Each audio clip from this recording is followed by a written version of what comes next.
है NCERT life process जो chapter है बायोलॉजी का पहला चैप्टर, उसको डिस्कस करेंगे और पूरा एनसीईआरटी को हम अच्छे से समझेंगे कि कैसे क्या होता है। देखिए एनसीईआरटी की लाइन अगर हम समझ जाते हैं तो हमारे लिए बहुत ही अच्छा होता है। धीरे धीरे अगर हम एनसीईआरटी की लाइनों को समझेंगे तो हम 11th-12th में इजिली समझ पाएंगे। तो अभी से हम आदत डाल लेते हैं। तो हमारा जो लाइफ प्रोसेस में टॉपिक हम जो देखेंगे वो है न्यूट्रिशन।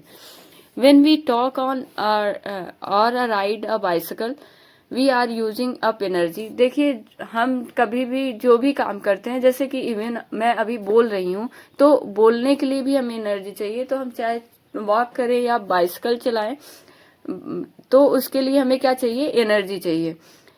जब हम कोई भी काम नहीं करते रहते हैं तब भी हमारे बॉडी की स्टेट ऑफ ऑर्डर को मेंटेन करने के लिए भी हमको एनर्जी चाहिए। जैसे अगर हम कहे क्या, जैसे कि सब कहते हैं ना कि तुम दिन भर सोते रहते हो, करते क्या हो, तो फिर खाना क्यों खाते हो। भाई हम सोते रहते हैं पर हमारे अंदर सारे काम तो होते हैं। हमारा हार्ट पंप ब्लड पंप करता है, हमारा किडनी यूरिन फिल्टर करता है, ये ब्लड फिल्टर करता है, यूरिन बनाता है। तो हमको जीवित रखने के लिए हमारे अंदर कई सारे प्रोसेस होते रहते हैं, जिसके लिए हमें क्या चाहिए होता है, न्यूट्रिशन चाहिए होता है। वी ऑल्सो नीड मटेरियल, हमें बाहर से भी मटेरियल की जरूरत होती है जिससे कि हम क्या कर सके, ग्रो कर सके, डेवलप कर सके और प्रोटीन का सिंथेसिस कर सके। और भी हमारे बॉडी में जो भी सब्सटेंसेस नीडेड हैं उनके लिए हमें बाहर से मटेरियल की जरूरत होती है। अब ये जो मटेरियल की हमको बाहर से जरूरत होती है, this source of energy and materials is the food we eat. जो ये जो सोर्स ऑफ एनर्जी है, मतलब जो भी हम काम करते हैं उसके लिए जो हमें एनर्जी चाहिए, वो एनर्जी कहाँ से आती है बेटा, फूड से आती है। तो देखिए जो भी हम काम करते हैं उसके लिए हमें एनर्जी चाहिए। तो हम जो खाना खाते हैं उस खाने में क्या होता है, न्यूट्रिएंट होता है जो हमें न्यूट्रिशन प्रोवाइड करता है। ठीक, अब हम मेनली इस चैप्टर में आप लोग जो भी पिछला पढ़ के आए हैं क्लास 7th 8th तक का, वही 10th में है, कुछ एक्स्ट्रा नहीं है। ठीक है, तो आप बहुत ज्यादा मतलब बच्चे जो है वो प्रेशराइज हो जाते हैं कि मैम बहुत ज्यादा बायोलॉजी में दे दिया गया। ऐसा कुछ नहीं है। आप 7th 8th में अगर अच्छे से पढ़े हैं तो हमको नहीं लग रहा है 10th में कुछ ऐसा ज्यादा है। खैर देख लेते हैं। ऑटोट्रॉपिक न्यूट्रिशन, हेट्रोट्रॉपिक न्यूट्रिशन के बारे में सबको पता है, तो हम एनसीईआरटी से उसको देखेंगे। How do living things get their food. Living things अपना फूड कैसे पाते हैं। जो जनरल रिक्वायरमेंट एनर्जी के लिए होता है और मटेरियल जो है, सभी जो लिविंग ऑर्गेनिज्म होते हैं वो अलग अलग तरीके से अपना मतलब एनर्जी के लिए फूड लेते हैं। कुछ ऑर्गेनिज्म जो है सिंपल फूड मटेरियल को ले लेते हैं, जैसे इनऑर्गेनिक सोर्सेज से। जैसे कि इनऑर्गेनिक सोर्सेज यानी पहले जो ऑर्गेनिक मतलब हम लोग समझते थे कि वो जो लिविंग ऑर्गेनिज्म में जो भी चीज पाई जाती है वो ऑर्गेनिक है। इनऑर्गेनिक जैसे कि कार्बन डाइऑक्साइड मतलब और वाटर। तो ये इनऑर्गेनिक सोर्सेज से कौन फूड बनाते हैं, जैसे कि प्लांट्स बनाते हैं। तो कई सारे ऑर्गेनिज्म ऐसे होते हैं जो सिंपल फूड मटेरियल ऑब्टेन करते हैं इनऑर्गेनिक सोर्सेज से। कहाँ से इनऑर्गेनिक सोर्सेज, कौन कौन से इनऑर्गेनिक सोर्सेज, वाटर और carbon dioxide. These organism the autotrophs, ये ऑर्गेनिज्म कौन होते हैं जो सिंपल फूड मटेरियल ऑब्टेन करते हैं, वो ऑटोट्रॉफ्स होते हैं। ऑटोट्रॉफ्स कौन होते हैं, ऑटो मीन्स होता है बेटा सेल्फ, और ट्रॉफ्स मीन्स क्या होता है बेटा, सिंथेसिस करना। जो खुद अपना खाना बनाते हैं, खुद अपने आप को नरिशमेंट करते हैं, खुद नरिश करते हैं, उन्हें क्या कहते हैं, ऑटोट्रॉफ। ऑटोट्रॉफ में ग्रीन प्लांट्स आते हैं। ग्रीन प्लांट्स क्यों आते हैं, ग्रीन प्लांट्स के पास क्लोरोफिल होता है। जैसे मेरा एक जो बच्चे हमसे ऑफलाइन पढ़ते हैं उनको पता होगा कि हम जब भी ये चैप्टर पढ़ाते हैं तो हम जरूर एक क्वेश्चन पूछते हैं कि आपकी मम्मी खाना बनाती हैं कि नहीं बनाती हैं। तो मोस्ट ऑफ द स्टूडेंट अगर पहली बार हम पूछ रहे हैं तो सब कहते हैं कि हमारी मम्मी खाना बनाती हैं। तो आप बताइएगा कि आपकी मम्मी खाना बनाती हैं कि नहीं बनाती हैं। ठीक, सम बैक्टीरिया, कुछ बैक्टीरिया भी ऑटोट्रॉफ्स होते हैं, यानी ये भी अपना खाना खुद बनाते हैं। जैसे ग्रीन प्लांट्स के पास बेटा क्लोरोफिल होता है, जिसकी मदद से वो क्या करता है, फोटोसिंथेसिस करता है। आगे हम फोटोसिंथेसिस के बारे में डिटेल में डिस्कशन करेंगे। कुछ बैक्टीरिया कीमोसिंथेटिक बैक्टीरिया होती हैं जो केमिकल्स की मदद से अपना खाना बना लेती हैं। Other organism utilize complex substances, और जो भी ऑर्गेनिज्म होते हैं ऑटोट्रॉफ्स को छोड़ करके वो कॉम्प्लेक्स सब्सटेंसेज का यूज करते हैं। These complex substances have to be broken down into simpler, ये जो complex substances और अदर ऑर्गेनिज्म खाते हैं उनको उनकी बॉडी में सिंपल फॉर्म में तोड़ा जाता है। अब सिंपल फॉर्म में तोड़ा क्यों जाता है? सिंपल फॉर्म में तोड़ने के में कौन मदद करता है? बायो कैटलिस्ट मदद करते हैं जिसे एंजाइम कहते हैं। तो इसे तोड़ते क्यों है? क्योंकि हमें पता है कि हम किससे बने हैं बेटा, सेल से बने हैं। क्लास 9th में आपने सेल पढ़ा होगा, तो हमें पता है कि हम सेल से बने, और हमारी जो बेटा सेल होती है उसके अंदर कई सारे फंक्शन होते हैं, उसी के अंदर तो प्रोटीन बनता है, सब कुछ बनता है। तो ये जो प्रोटीन बनाना है और सब कुछ सेल के अंदर हमारे न्यूट्रिएंट को जाना चाहिए, तो सेल बहुत छोटी होती है कि हम अपनी नेकेड आई से नहीं देख सकते। तो इसीलिए हम खाने को क्या करते हैं, बहुत सिंपल फॉर्म में तोड़ते हैं, कॉम्प्लेक्स सब्सटेंसेस को सिंपलर वंस में तोड़ते हैं, जिससे कि हमारे सेल्स में क्या हो जाए, एब्जॉर्ब हो जाए और हमारी सेल्स उससे फंक्शन कर सकें, उससे चीजें बना सकें। दस इस तरह से हेट्रोट्रॉप्स जो होते हैं डायरेक्टली या इनडायरेक्टली जो होते हैं ऑटोट्रॉप्स से डिपेंड होते हैं। हेट्रोट्रॉप्स जैसे कि हेट्रो मतलब अदर, ट्रॉप्स मीन्स नरिश, ये जो दूसरे के ऊपर डिपेंड होकर के खुद का नरिशमेंट करते हैं उन्हें हेट्रोट्रॉप्स कहते हैं। जैसे कि हेट्रोट्रॉप्स यानी कि काऊ देखो तो डायरेक्टली क्या करता है, काऊ जो है ऑटोट्रॉप्स को खा लेता है, प्लांट्स को खा लेता है। लेकिन कुछ ऐसे जानवर होते हैं जो प्लांट्स को तो नहीं खाते, जैसे लायन हो गया, टाइगर हो गया, ये क्या करते हैं, बकरी को खाते हैं। और बकरी जैसे गोट जो है वो भी तो क्या खाती है, प्लांट्स खाती है। तो इनडायरेक्टली रूप से जो टाइगर है वो क्या खा रहा है, ऑटोट्रॉप्स ही खा रहा है। तो कह रहे हैं कि हेट्रोट्राइबल ट्रॉप्स जो होते हैं अपने सर्वाइवल के लिए वो प्रत्यक्ष या अप्रत्यक्ष रूप से किस पे डिपेंड होते हैं, ऑटोट्रॉप्स पे। Heterotrophic organism include algae, animals and fungi. Heterotrophic organism में कौन कौन आते हैं, जानवर आते हैं और फंजाई आते हैं। तो हम फंजाई में पढ़ेंगे कि ये सेप्रोफिटिक न्यूट्रिशन होता है। पहले हम ऑटोट्रॉपिक न्यूट्रिशन देख लेते हैं। What is autotrophic nutrition? 1 second. Carbon and energy requirement of autotrophic organism are fulfilled by photosynthesis.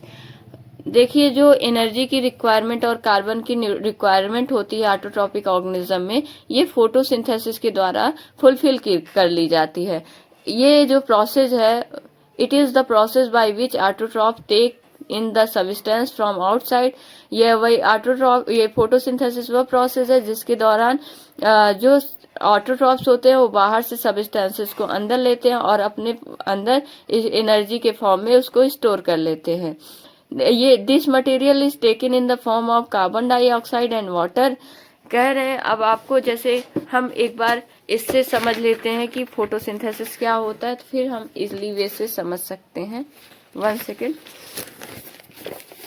जैसे कि हमें पता है कि प्लांट्स जो है कार्बन डाइऑक्साइड लेते हैं, कहाँ से लेते हैं, एयर से लेते हैं।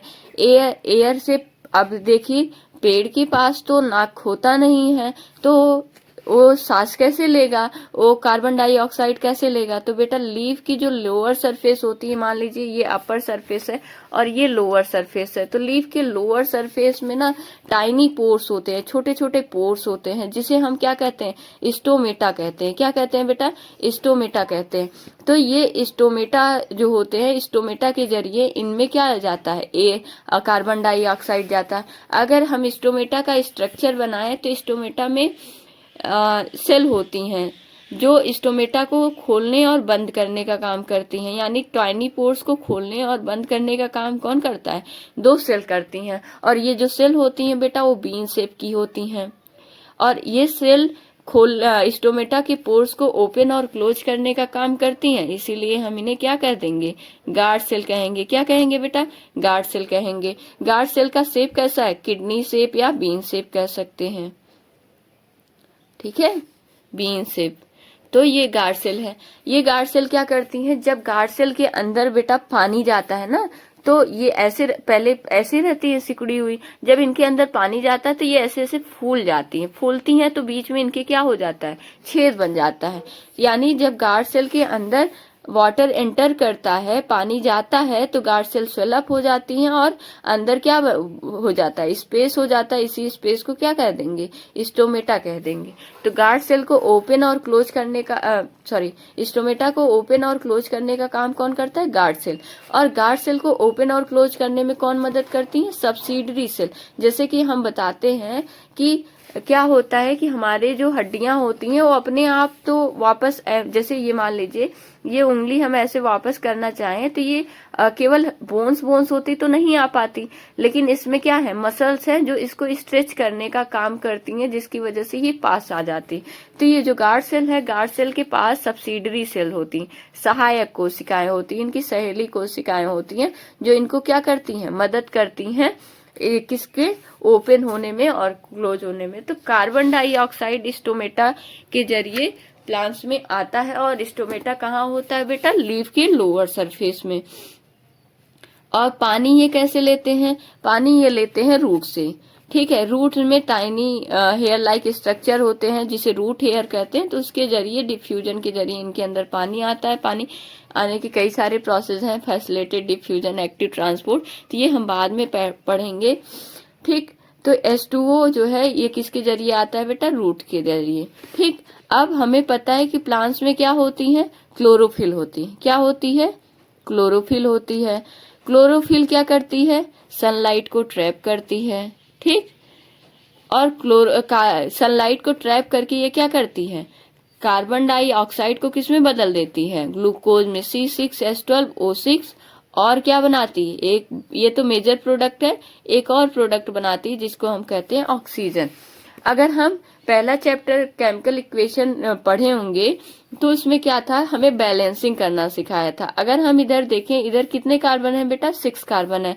तो अगर हम इस कार्बन को 6 से मल्टीप्लाई कर दें तो ये भी हो गया 6। अब अगर हम देखें बेटा, इधर 2 हाइड्रोजन है, इधर कितने हैं, 12 है।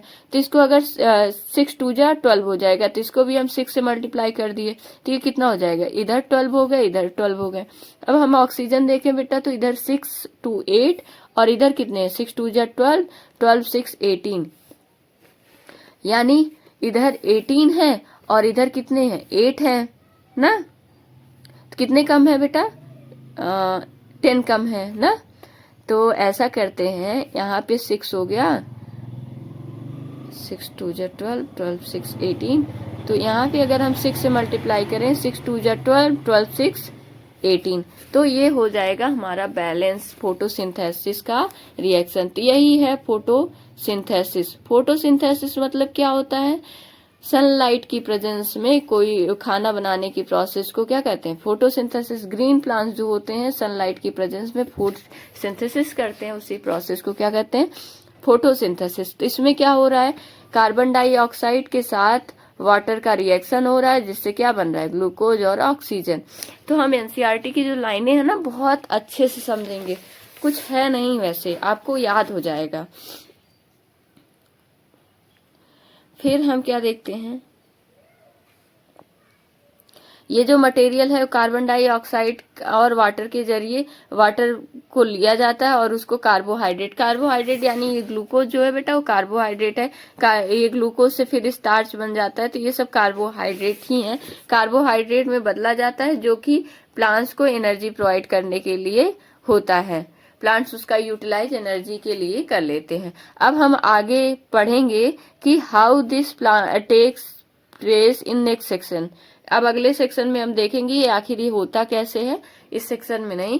Carbohydrate which are not use immediately, जो कार्बोहाइड्रेट प्लांट्स में तुरंत यूज नहीं होते हैं ग्रो करने में, डेवलप करने में, मतलब ज्यादा उनमें कार्बोहाइड्रेट जो बन जाते हैं उसे वो किस रूप में, स्टार्च के रूप में स्टोर करके रख लेते हैं। तो अगर पूछा जाएगा कि प्लांट्स में जो फूड स्टोर होता है वो किस फॉर्म में होता है कार्बोहाइड्रेट के, तो आप क्या बताएंगे, स्टार्च के फॉर्म में होता है, जिसका इस्तेमाल वो क्या करते हैं, कई सारे इंटरनल एनर्जी रिजर्व के रूप में यूज करते हैं, और जब भी प्लांट्स को जरूरत होती है तब भी करते हैं। समवॉट सिमिलर से हमारे अंदर भी ऐसा ही होता है कि हम जो खाना खाते हैं उससे हमको एनर्जी मिलती है, और जो एक्स्ट्रा एनर्जी मतलब जो खाना जिसकी हमें ज्यादा जरूरत नहीं होती, हम ज्यादा खा लिए रहते हैं, तो वो जो फूड होता है वो ग्लाइकोजन के रूप में हमारी बॉडी में स्टोर होता है। तो एनिमल में किस फॉर्म में स्टोर होता है? ग्लाइकोजन के फॉर्म में। और प्लांट्स में किस फॉर्म में स्टोर होता है? स्टार्च के फॉर्म में। अब यहाँ देखिए वही रिएक्शन दिया है, यहाँ पे देखिए 6 हाइड्रोजन भी दिया है, वाटर वेपर भी निकलता है, 6 water molecules of water H2O दे दिया गया है। तो इसमें आप कंफ्यूज ना होइएगा। 6 CO2 plus 12 H2O in the presence of sunlight chlorophyll form C6H12O6 plus 6O2 plus 6 hydro water molecules. इसमें क्या होता है? सबसे पहले फोटोसिंथेसिस में क्या होता है बेटा? 1 मिनट। सबसे पहले क्या होता है कि क्लोरोफिल क्या करता है? सनलाइट एनर्जी को एब्जॉर्ब करता है। तो सबसे पहली प्रोसेस क्या होती है? क्लोरोफिल क्या करता है? सनलाइट को एब्जॉर्ब करता है। तो एब्जॉर्प्शन ऑफ लाइट एनर्जी होता है फोटोसिंथेसिस में, ठीक है, पहली प्रोसेस। दूसरा क्या होता है बेटा? लाइट एनर्जी को किस में बदल दिया जाता है? केमिकल एनर्जी में। ये क्या है? अब आधे लोगों को यही कंफ्यूजन होती है, आखिर ये कहना क्या चाह रहा है कि लाइट एनर्जी को केमिकल एनर्जी में बदला जाता है, मतलब क्या है? तो जैसे हम देखते हैं कि इलेक्ट्रिसिटी जब बिजली जब आती है, इलेक्ट्रिक करंट जब आता है, तो क्या होता है कि हमारा लाइट लो होने लगता है, मतलब अगर हम बल्ब जलाते हैं तो जलने लगता है। यानी वो जो इलेक्ट्रिसिटी आई है उसमें क्या थी? इलेक्ट्रिकल एनर्जी थी, जिसको हमने किस में बदल लिया? लाइट एनर्जी में। जैसे अगर मान लीजिए लाइट आती है तो हम इंडक्शन पे अगर खाना बना रहे हैं तो उसमें क्या हो रहा है? लाइट इलेक्ट्रिक एनर्जी किस में चेंज हो जा रही है? हीट एनर्जी में। अगर हम प्रेस कर रहे हैं, आयरन कर रहे हैं क्लॉथ को, तो उसमें भी लाइट एनर्जी किस में चेंज हो जा रही है? हीट एनर्जी में। तो हम देख रहे हैं कि हम एक फॉर्म ऑफ एनर्जी को दूसरे फॉर्म ऑफ एनर्जी में बदल देते हैं। उसी तरह से सनलाइट जो आ रहा है, सनलाइट की मदद से हम क्या बना रहे हैं? फूड बना रहे हैं। फूड में क्या होता है? केमिकल्स होते हैं, जैसे कार्बन, हाइड्रोजन, ऑक्सीजन, ये सब क्या है? केमिकल ही तो है। तो लाइट एनर्जी को किस में बदला जाता है? केमिकल एनर्जी में। दूसरी चीज इसमें उसी के साथ साथ क्या होता है कि जो वाटर मॉलिक्यूल्स हैं वो क्या होते हैं? स्प्लिट होते हैं। किस में स्प्लिट होते हैं? किस में टूटते हैं? हाइड्रोजन और ऑक्सीजन में टूट जाते हैं। तो जब फोटोसिंथेसिस होता है तो सबसे पहली प्रोसेस क्या होती है? सनलाइट एनर्जी को कौन एब्जॉर्ब करता है? क्लोरोफिल। तो absorption of light energy by chlorophyll. दूसरा क्या होता है? दूसरा लाइट एनर्जी को किस में चेंज किया जाता है? केमिकल एनर्जी में। तो conversion of light energy to chemical energy. और और इसी के साथ साथ क्या होता है कि वाटर का स्प्लिटिंग होता है, किसमें? हाइड्रोजन और ऑक्सीजन में। और तीसरी प्रोसेस क्या होती है इसमें? Reduction of carbon dioxide. अगर आपने फर्स्ट चैप्टर पढ़ा है, नहीं पढ़ा है तो कोई बात नहीं, पढ़ा होगा तो आपको पता होगा कि रिडक्शन मतलब क्या होता है। रिडक्शन मतलब बेटा होता है अगर हम हाइड्रोजन का एडिशन करें या ऑक्सीजन को रिमूवल करें या गेन लॉस ऑफ इलेक्ट्रॉन हो तो क्या कहते हैं उसे? रिडक्शन कहते हैं। तो हम जैसे देखते हैं ये कार्बन डाइऑक्साइड है, और कार्बन डाइऑक्साइड किस में बदला है बेटा? ग्लूकोज में। तो कार्बन डाइऑक्साइड में क्या था? कार्बन और ऑक्सीजन था। इसमें क्या और ऐड हो गया? हाइड्रोजन। तो हम जानते हैं कि एडिशन ऑफ हाइड्रोजन ही क्या होता है? रिडक्शन। तो तीसरी प्रोसेस क्या होता है? Reduction of carbon dioxide into carbohydrate. तो एक बार हम एनसीईआरटी की लाइन भी देख लेते हैं। तो फोटोसिंथेसिस के दौरान एक्चुअली जो प्रोसेसेस होती हैं वो 3 हैं। कौन कौन सी? पहली, लाइट एनर्जी को क्लोरोफिल क्या करता है? एब्जॉर्ब करता है, absorption of light energy by chlorophyll. दूसरा क्या है? Conversion of light energy into chemical energy and splitting of water molecules into hydrogen and oxygen. Light energy को केमिकल एनर्जी में बदला जाता है और वाटर मॉलिक्यूल्स का हाइड्रोजन और ऑक्सीजन में। तीसरी प्रोसेस क्या होती है? Reduction of carbon dioxide to carbohydrate. ये 3 स्टेप होते हैं। ये जरूर नहीं एक के बाद एक होते रहे। These step need not to take place one after other immediately. जरूर नहीं कि ये स्टेप एक के बाद एक तुरंत होते रहे, ठीक है। जैसे कि डिजर्ट प्लांट जो होते हैं, रेगिस्तान में जो पेड़ पाए जाते हैं, वहां पे क्या होता है? वो जो है रात में ही कार्बन डाइऑक्साइड को ले लेते हैं और prepare an intermediate which acted upon energy absorb bye chlorophyll during day. वो इंटरमीडिएट बना लेते हैं। जब दिन होता है, दिन में क्लोरोफिल जब लाइट को एब्जॉर्ब करती है, तब उसके बाद वो अपना काम करते हैं। तो जरूरी नहीं सारी चीज एक के बाद एक ही हो। इसमें क्या हो रहा है, कार्बन डाइऑक्साइड रात में ही ले लिया जा रहा है। आइए देखते फोटोसिंथेसिस के लिए क्या क्या जरूरी है। तो इसमें इस पूरे में आपको कहा गया है क्या करना है। आपने जैसे 6th-7th क्लास में वो किया होगा, एक्सपेरिमेंट किए होंगे, तो उसमें कहा गया था कि आपको जो है वेरिएटेड लीव्स लेनी है, यानी जिसमें व्हाइट कलर के पैचेस हों और येलो कलर के पैचेस हों। जैसे मनी प्लांट का आपको क्या लेना है, पॉटेड प्लांट लेना है, जैसे कि मनी प्लांट, उसको डार्क रूप में 3 दिन तक रख लेना है, जिससे कि जितना भी स्टार्च उसने बनाया हो उसका इस्तेमाल कर ले। उसके बाद आपको उसे 6 घंटे के लिए सनलाइट में रखना है। उससे एक पत्ती को तोड़ लेना है, ग्रीन एरिया को मार्क करके क्या करना है, शीट ऑफ पेपर पे उसको ट्रेस कर लेना, मतलब बना लेना है कहाँ कहाँ ग्रीन एरिया था। उसके बाद उसे कुछ समय के लिए कुछ मिनट के लिए बॉइलिंग वाटर में डाल देना है। उसके बाद उससे निकाल करके उसे अल्कोहल में डाल देना है। ध्यान पूर्वक डालना है, ऐसे नहीं कि निकालो और डाल दो, ठीक है। उसके बाद उसे क्या करना है, धुलना है और तब तक अल्कोहल को हीट करना है जब तक कि उसका जो ग्रीन मतलब क्लोरोफिल है सब निकल ना जाए, वो व्हाइट ना हो जाए। उसके बाद क्या करना है, देखना है कि लीफ का कलर कैसा होता है। तो आपको आयोडीन डालने हैं उसके ऊपर, और आयोडीन डालने के बाद take out the leaf and rinse off iodine. Leaf को आयोडीन सॉल्यूशन में उसको डिप करना है और उसे बाहर निकाल लेना है और कंपेयर करना है। क्या करना है कि देखना है कि जो लीफ है, देखिए जहां जहां ग्रीन कलर के पैचेस हैं वहां वहां आयोडीन सॉल्यूशन जो है ब्लू से ब्लैक हो जाएगा, और जहां जहां नहीं है वहां पे कोई चेंज नहीं आएगा। तो इससे पता चलता है कि ब्लू से ब्लैक हो गया है, यानी ग्रीन पार्ट ही क्या करते हैं, फोटोसिंथेसिस करते हैं, स्टार्च की सिंथेसिस करते हैं, और जो व्हाइट पार्ट होते हैं वहां वो नहीं करते। इससे ये पता चलता है कि chlorophyll is necessary for photosynthesis, ठीक है। और फिर इसके बाद हम क्या करते हैं, ये दिया है गार्ड सेल का स्ट्रक्चर। इसमें दिया है ये गार्ड सेल हैं 2, और ये गार्ड सेल में ये है क्लोरोप्लास्ट जिसमें होता है क्लोरोफिल जो कि फोटोसिंथेसिस करता है, सनलाइट को ट्रैप करता है। ये स्टोमेटल पोर है, जब इसमें पानी भर जाता है तो ये स्वेलअप हो जाती है, जिसकी वजह से स्टोमेटा ओपन हो जाते हैं।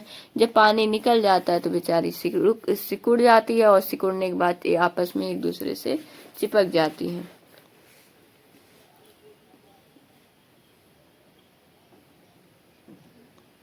तो आप देखेंगे गैसियस एक्सचेंज जो होते हैं वो इन्हीं पोर्स के जरिए होते हैं। और कह रहा है कि ये नोट करना इम्पोर्टेंट है that exchange of gases occurs across the surface. जरूरी नहीं कि स्टोमेटा के जरिए ही हो, जो पेड़ के कई पार्ट होते हैं जैसे स्टेम, रूट्स, लीव्स के जरिए भी उनमें भी छोटे छोटे छेद होते हैं। जैसे स्टेम में जो छेद होता है उसे लेंटिसेल कहते हैं, तो उनके जरिए भी क्या होता है बेटा, गैसियस एक्सचेंज होता है। Since large amount of water can also be loss through stomata, stomata के जरिए बहुत ज्यादा मात्रा में क्या होता है, पानी का लॉस होता है। तो the plant closes these pores when it does not need. तो जब फोटोसिंथेसिस के दौरान कार्बन डाइऑक्साइड की जरूरत नहीं होती तो प्लांट्स इस पोर को क्या करते हैं, बंद कर लेते हैं। और ये ओपनिंग और क्लोजिंग का काम कौन करवाता है, ये गार्ड सेल करवाती है। गार्ड सेल जो है कब स्वेल अप हो जाती है, जब पानी इनके अंदर जाता है, जिसकी वजह से स्टोमेटल पोर हो जाते हैं, ठीक है। और जब पानी निकल जाता है तो गार्ड सेल क्या हो जाती है, श्रिंक हो जाती है, सिकुड़ जाती हैं।